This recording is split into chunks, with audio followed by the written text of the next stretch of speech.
Welcome to Better Teaching, Only Stuff That Works, a podcast for teachers, instructional coaches, administrators, and anyone else who supports teachers in the classroom. This show is a proud member of the BE Podcast Network, shows that help you go beyond education. Find all our shows at bepodcastnetwork.com. I am Gene Tavernetti, the host for this podcast, and my goal for this episode, like all episodes, is that you laugh at least once and that you leave with an actionable idea for better teaching. A quick reminder, no cliches, no buzzwords, only stuff that works. My guest today is Dr. Mike Schmoker.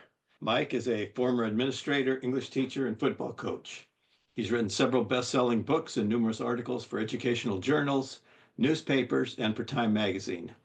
His most recent ASCD bestsellers are the expanded second edition of Focus and Results Now 2.0, which was also a #1 bestseller on Amazon.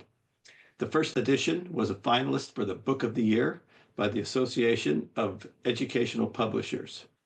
Mike is the recipient of the Distinguished Service Award by the National Association of Secondary School Principals for his publications and presentations.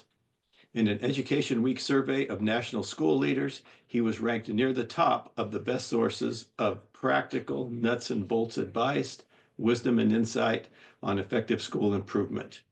Mike has consulted and keynoted throughout the US, Canada, Australia, China, and Jordan. He now lives in Tempe, Arizona with his wife, Cheryl. All right, Mike, good to see you. Thanks for being on Better Teaching, Only Stuff That Works. Great to be here, Weedy. Good to see you again. Thanks. And we'll let that weedy, we'll talk about that out of the bag. Although I do have to say, I did have a guest on, and her name that she goes by was Beanie. And Beanie. And so I didn't feel too bad with Weedy. We talked about that a little bit. Oh, Weedy's a perfect moniker, isn't it? Especially for a former college quarterback. Yeah, that's funny. And you know when that was, right? That was, that was half a century ago.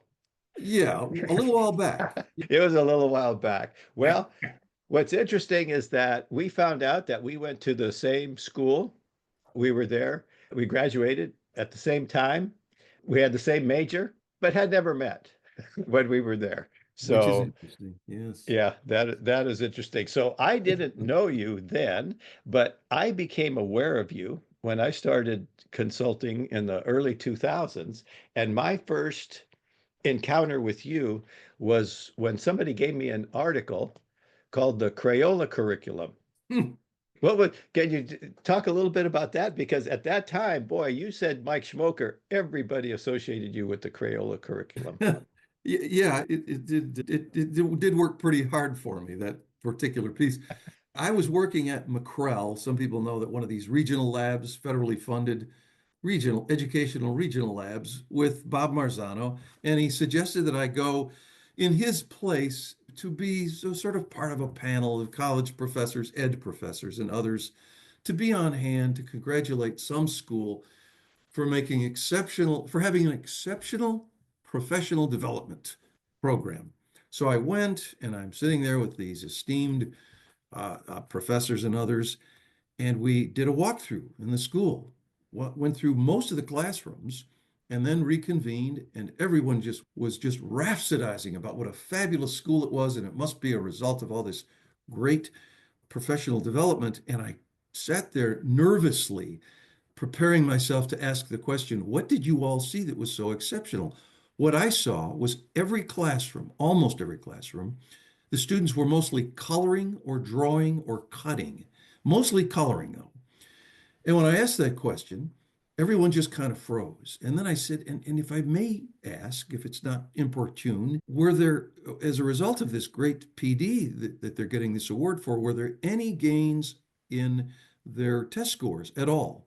And there was another silence. And someone from the school actually said, well, no, there have not been any test score gains. But that's the way she put it, was something like, but that's awfully hard to do, to get test score gains.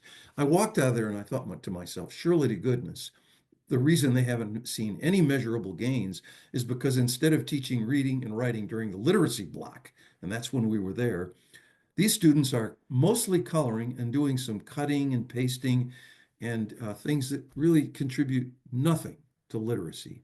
And a light went on. And I wrote that article, and it resonated with a lot of people, I guess. Well, I don't know where you submitted it. I think I remember seeing a copy of it in the LA Times, It but was in Education Week. okay. No, it was in Education Week. I did have a piece of the LA Times that had to do with what I thought was excess and it kind of the excesses of the self-esteem movement was the piece I had published in the LA Times. There is so much going on. There's so many things that I want to talk with you about, Mike. Okay, so at that time, you saw all this coloring, and then you continued to work. You continued to work in education. Has all that changed now? No, if anything, it's just about the same, I would say. Okay. And I can't tell you how many people contact me to say, we see this coloring going. In fact, even back then, I sort of thought most of the coloring was going on in the early grades, but my friend Carol Yago, former president of the National Council of Teachers of English, sent me an email and said, and she's from California, you might know Carol. And she sent me this email saying it's going on right up through the senior year. And sure enough, in my classroom tours, which I began to do more and more of, I saw this going on everywhere. And then I would ask educators, where did you learn about this? A lot of them, a lot of them learned it in their college, their ed courses as part of their teacher preparation, which still mystifies me. Is there any relationship to the Crayola curriculum that you described and how you just talked about it right now, and a lot of the ed tech that we're seeing? Have we just gone digital Crayola, or am I being too harsh there of a comparison? Well, it certainly is part of that basket of distractions, if you will, that interferes with fairly fundamental educational and literacy practices. I mean, if you ask an educator point blank, should kids do a lot of reading? Purposeful reading? And should there not be meaningful, even some often extended discussions? And should there not be lots of writing instruction going on in schools? Certainly in English in abundance, and sure as heck in social studies, and yes, even in science. Most people will agree, but they've never stopped long enough or been nudged or coaxed into reflecting on the fact that doesn't happen in our schools. We wonder why we have these abysmal NAEP scores that just came out recently. We wonder why people, to some extent, educators, have almost given up on the notion that any kind of quote unquote reform will ever make a difference. This is why we simply haven't made the changes we need because, going back to your question, we're still coloring. And if we're not coloring, we've got kids in front of screens way more time than they need to be. And a lot of that screen work is really just a computerized version of a worksheet. So you've got screen time, worksheets, coloring, cutting, pasting, and group work. Let me throw that in. That too, a huge distraction that gets in the way of actual educational activities that we've known about for millennia. So you go to the school that has this great PD, and they had no, and they didn't. So if you were going to if you're going to advise principals, districts, what kind of PD would you suggest for them? And not only maybe content, but the way that it's presented. What advice would you have for them? Sure. Yeah, yeah. The first or second thing I would do, maybe I would begin with effective instruction. I'd have some curriculum projects going on, sort of back burner, and I'll get to that in a moment. But the first and perhaps most important instruct in preparation or PD you could provide for a teacher, whether they're preparing to be teachers or are teachers, is you would teach them just the basic structure of a good lesson, which means there are certain steps you take to make sure all the students are attentive.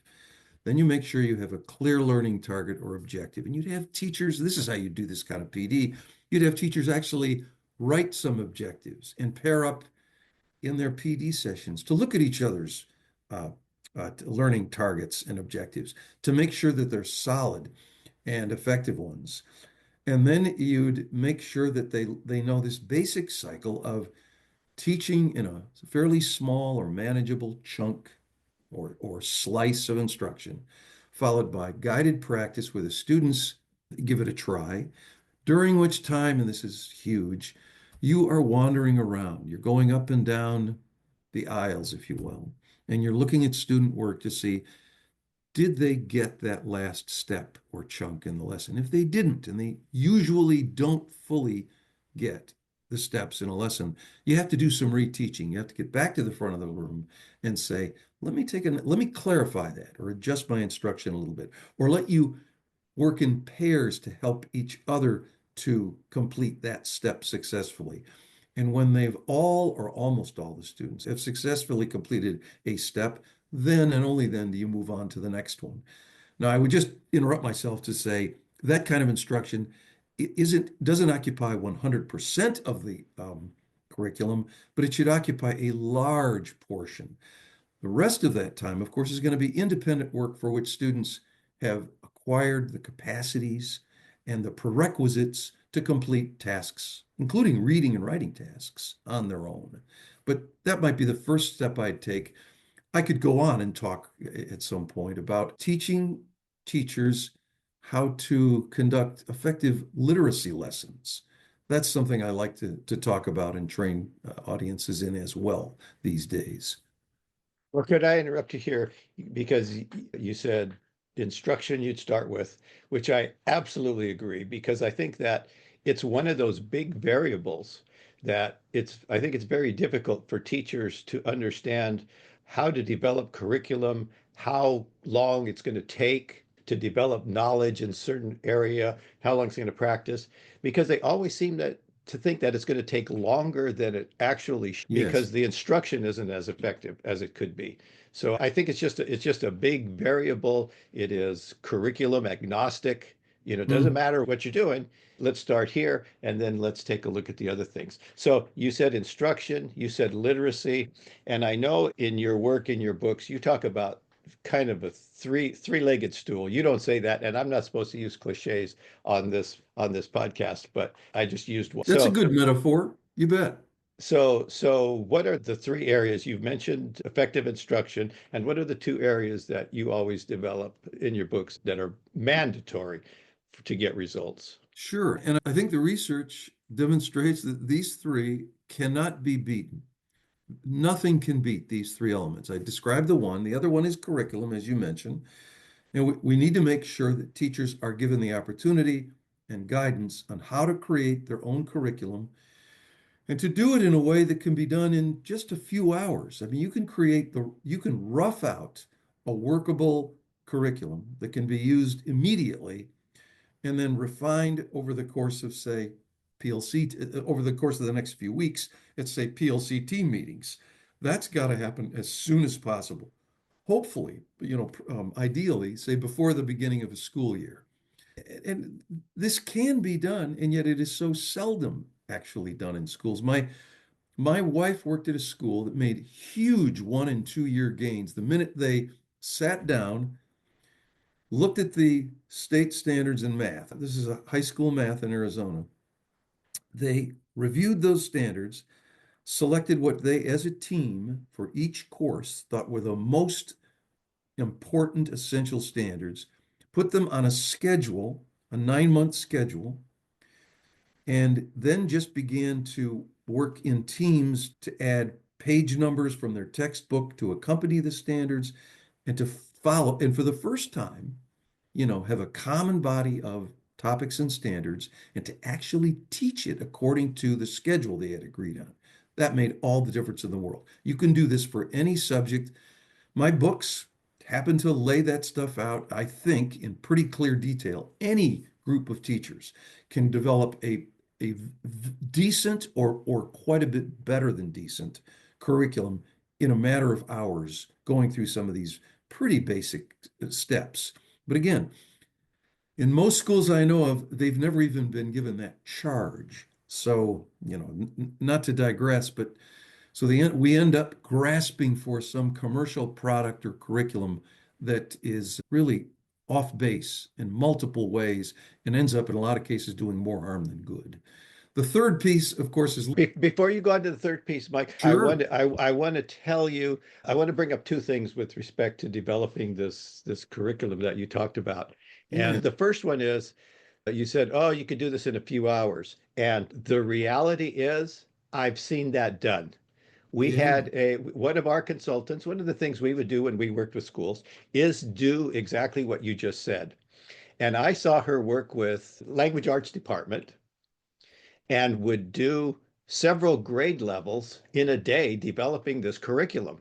And if the Well, teacher, yeah. and then the other thing is, then I went back to your book because I don't know about you, but I've got a lot of books on my bookshelf that I've only partially read or I've forgotten about. And then when I went and reread that part of your book, I realized Hmm. that's exactly what she did. She did it in Well, exactly the manner you talked about. So what I'm saying is this is not just some guy saying, "Oh, in theory you could do this." No, she led them through it. But I will say she was skilled. She had done this many times hmm. and was able to lead them through it and able to control a lot of the things that might have gotten in the way to get it Right. done Right. effectively. The other thing that I see people comment on is, you talked about the standards and okay, what are the essential standards? And then so what they do is they blast the standards, really criticize the standards, saying, well, there's just too many of them. If you have to make those decisions, then why are the standards there? Can Hmm. you talk a little bit about maybe criteria for selecting standards or any suggestions that you might have for folks? I don't know that I would establish, I've never done that, and I've seen other people that do, and I'm not as certain of those criteria as some might be. The only thing I can say is that when I put groups of teachers together and I give them a very limited amount of time, like even 15 minutes to take a pencil and put a little mark next to only their favorite half of the topics or standards Uh, in a standards document, right. it's amazing how in that 15 minutes there's enormous overlap amongst the teacher team. And then you're able to say, look at all you have in common. Just your own experience and common sense point right at certain ones and away from others. And the nice thing is you just identified only half. Now add another 10 or 20%, and then everybody's happy. They lay them out on what they think is a reasonable time. And again, this can be done in maybe half an hour, knowing it's going to get refined over the course of the school year.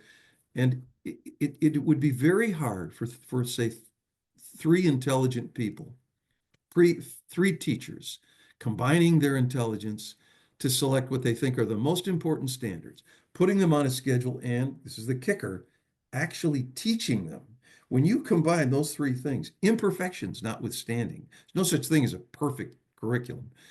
When you combine those three factors, the thoughtful selection, followed by laying it out on a schedule that allows, with some deliberation, allows for sufficient time for each standard to be taught, and then you actually teach it, you just entered probably the upper 2% of schools in terms of the power of your curriculum.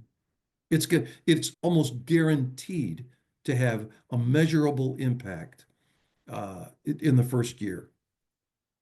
I think you said one of the most important things in doing this work, and that is, you know, okay, guys, you've got 10 minutes. Let's pick out Yep. these because many times, and this is not a derogatory statement or trying to make any judgment, Mm. but just like students, if you give students 10 minutes to do something, the first 5 minutes are not that productive, but they're going to get on it on it's that time limit that makes you make those decisions. And I think the other thing is implied in that, you don't have to be perfect. Let's make some decisions and move forward, and then we can then we can look at this. We can look at this again later. But I'm just gonna one more time. I'm gonna say that works. The way you describe it in your book works if you work it. And I just want to say amen to the two things you just identified. That the time limit really does make a difference in a lot of things. I emphasize that, I think, in the last two or three books that I've written, whenever I do trainings, I say, look, if you give kids 5 minutes, as you said, to do something, they will do it during the last minute. And I like to say, how long do you think it would really take to do this or that activity? And it's amazing how teachers collectively wind up saying, identifying about the same number of seconds or minutes. I give students 40 seconds to complete most steps in a lesson. Yeah. That ensures that you're going to get through the lesson in a timely fashion. It creates a nice stimulating pace, and it kills downtime and creates purpose. What could be better than that? Very few teachers employ time limits in their lessons. And the Yeah. same thing goes for curriculum, as you just pointed out. Yeah. I tell people this all the time. If you don't have a time limit, people will look at this as something that has to take a full year of meetings. And at the end of that year, they often have nothing to show for it. Yeah. I often tell teachers about, how much time a student needs for something. And I said, give them that amount of time because at the end of that time, if they're not done, they don't need more time, they need more instruction. We've got instruction, we've got developing curriculum. And what's the third area that you emphasize? Well, the third one is literacy. And in a way, it's really a part of curriculum, if you think about it. Curriculum should be really infused with large amounts of reading, writing, and discussion. More so in some courses than others, but every course needs to include adequate amounts, if not generous amounts, of those three activities. We don't do enough of those three activities in schools. If you look, if again, going back to the Crayola curriculum, if you will, if you walk through classrooms during the so-called literacy block, that's 2 full hours. It's a little exercise. There's a huge opportunity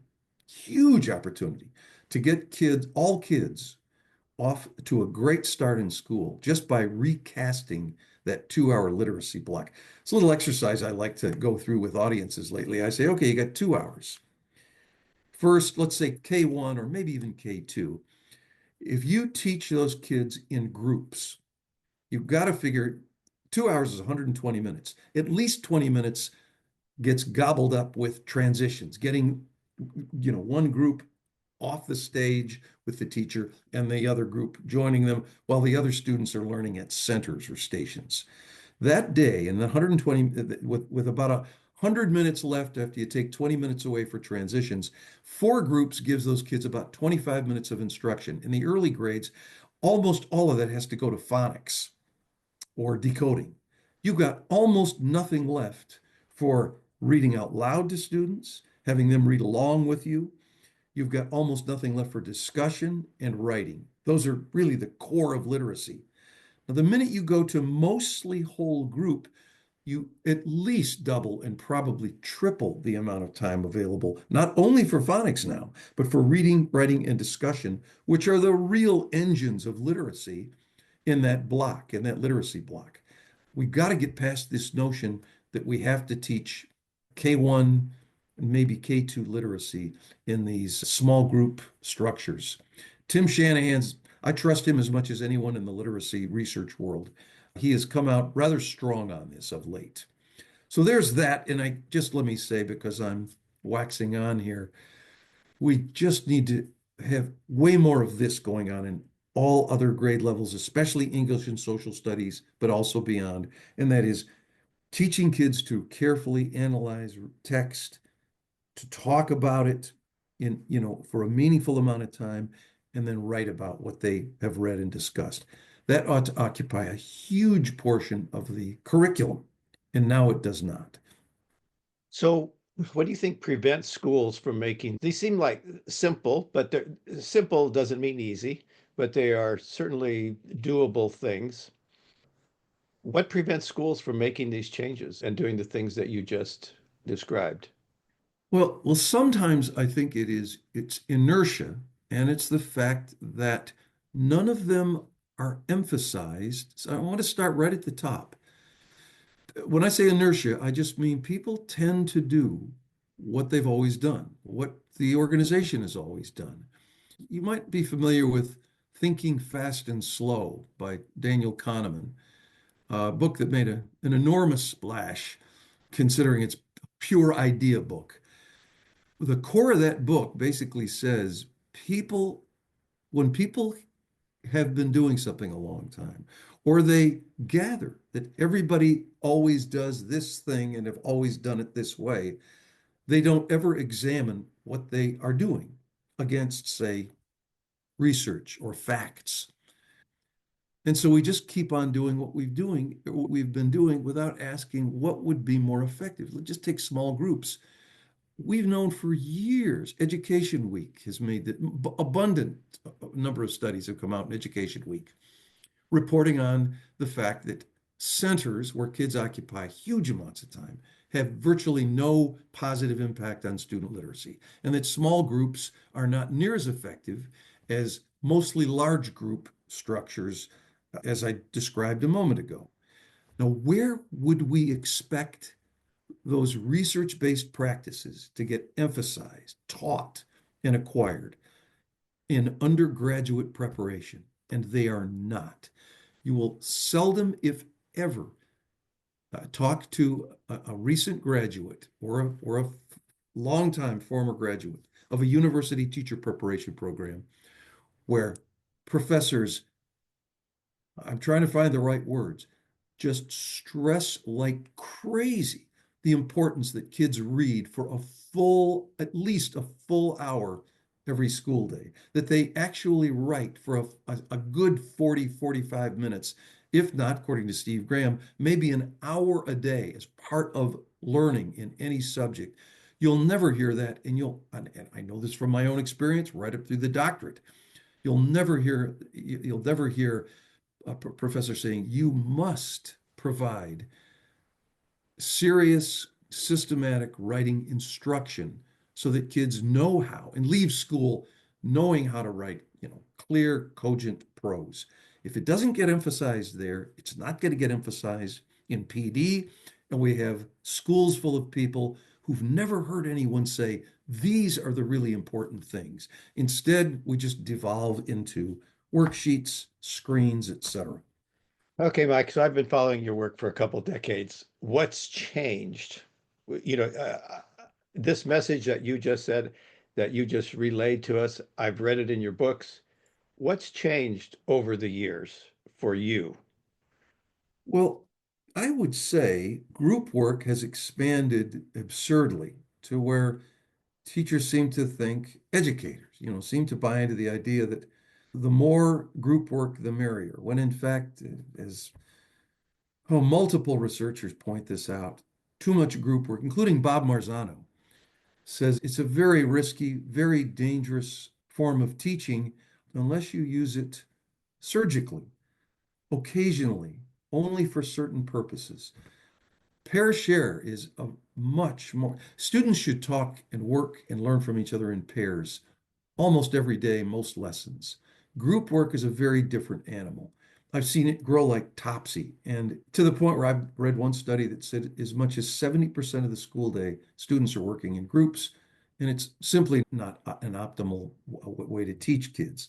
Screens, of course, have taken off like a rocket. All these different apps and screen-based programs have taken off. I think of a guy named Michael Sonbert who wrote a compelling piece for education where he says, so what's the biggest trend in education? You asked me what I've seen change. He said the biggest trend over the last 20 years is that teachers do less teaching than they've ever done before.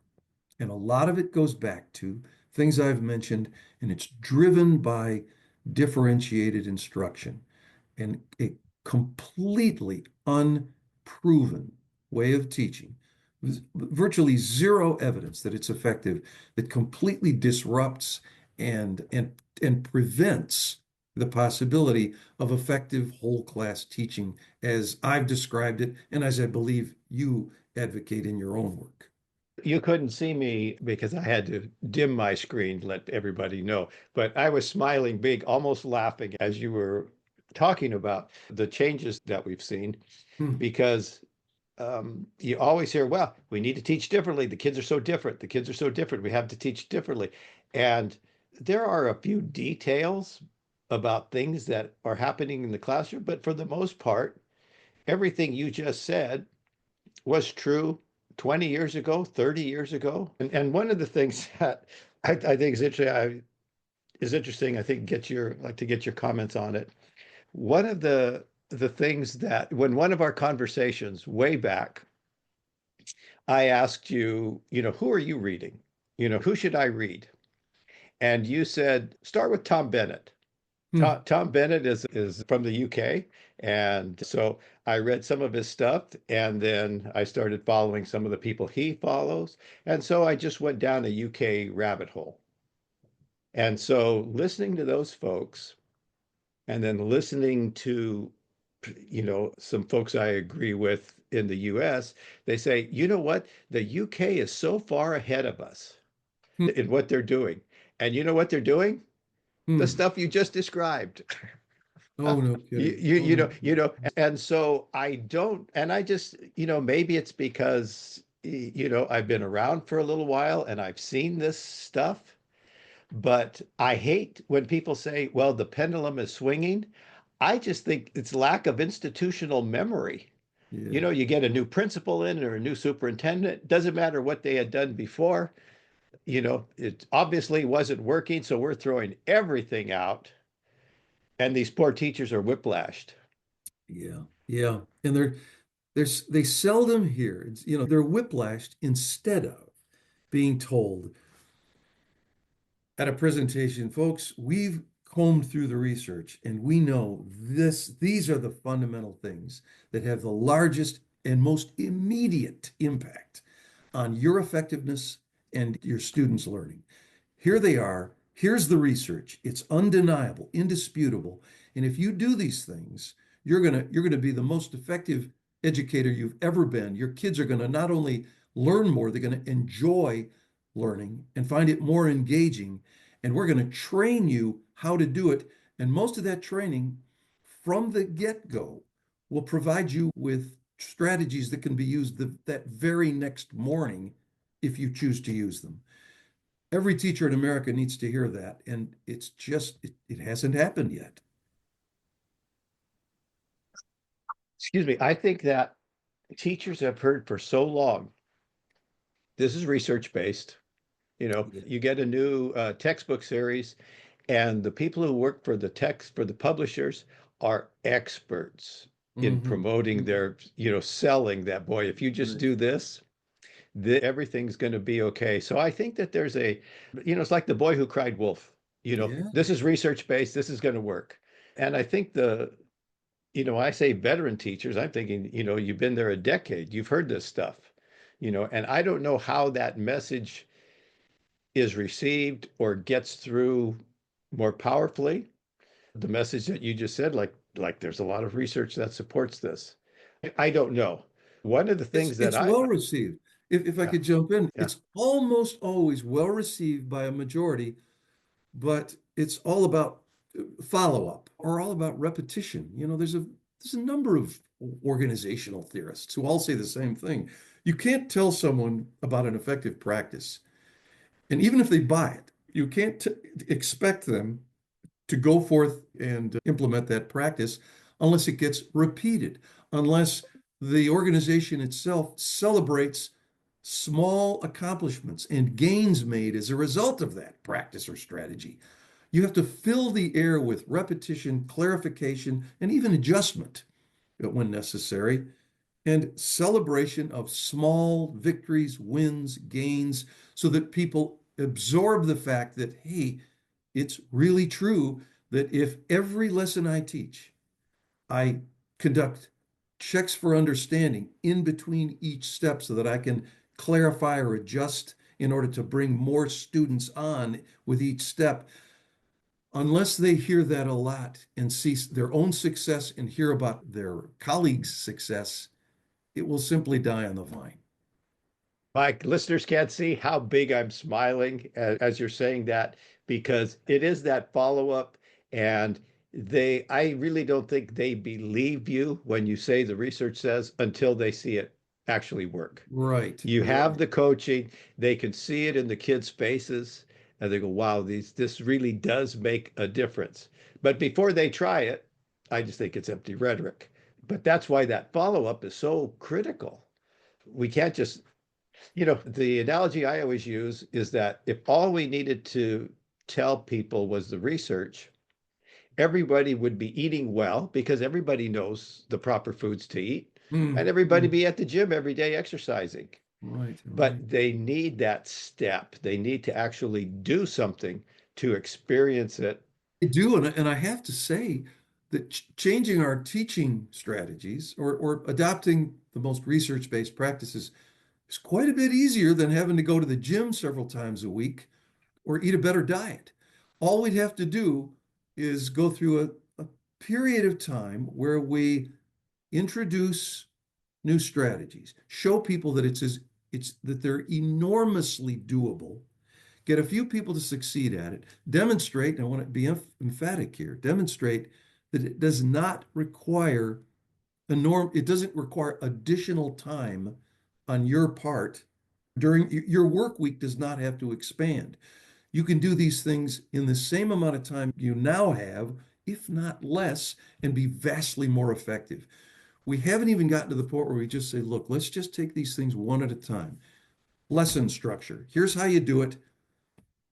We're going to practice with you until you know the ropes. Go implement. We're going to walk through the school and monitor, report back on the whole school and say, some of you are doing it, some of you aren't. Let's clarify a little bit here. These processes are not that painful, but they do require at least a little bit of initiative. And if you'll allow me, a more logical organizational mindset. Schools do not operate on logic or evidence right now. They don't. PD itself virtually operates in contention with logic and evidence. If that changed, a lot of great things would happen for teachers and students.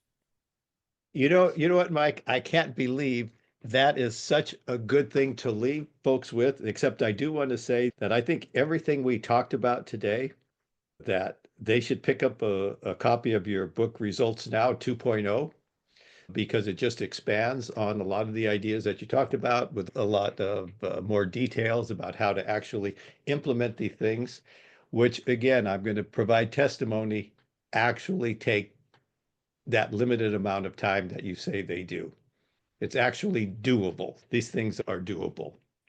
Well, thanks for that Yeah. concurrence. You bet. And I hope maybe some of your listeners will take some of this stuff to heart. None of it's original with me, that's for sure. But these things work and they work fast and they work big. It's time. Mm. Mike, they may not be original with you, but the important thing that the readers know and the listeners know, you didn't just make this up. You've been in schools doing this and you see it work. And I think that is a difference between what some folks talk about is it's been done. You have a question for me, Mike? I really don't, but as I asked you informally before we got on air, I like to think that you could still throw a tight spiral. Well, let me tell you, Can Mike. you? Let me tell you, I was doing coaching, working with a middle school, and one of the teachers, I was working with new teachers, and Yeah. one of the new teachers was a PE teacher. So I went out there and they were playing football, and I told some kid, throw me the ball, throw me the ball. So so he's because I wanted to see if I could throw a spiral. Yeah. And the first thing I had to tell that kid is, go, go get closer. And after the first one, oh man, and I'm doing a little, trying to warm up my shoulder. And then the second one, and then I threw five and my shoulder was done. So I could do Yeah. it, but not for long. But so, Yeah, that's good enough for me. I'm impressed. all right, Mike, it has been an absolute pleasure chatting with you, Mine and too. and hope to run into you in the near future. I hope so, and I'm sure we will. Weedy, All right. you take care. Right. If you're enjoying these podcasts, tell a friend. Also, please leave a 5-star rating on Apple Podcasts, Spotify, or wherever you listen. You can follow me on Blue Sky at G Tavernetti, on Twitter, X at G Tavernetti, and you can learn more about me and the work I do at my website, tesscg.com. That's TESSCG.com, where you will also find information about ordering my books, Teach Fast, Focused, Adaptable, Structured Teaching, and maximizing the impact of coaching cycles. Talk to you soon.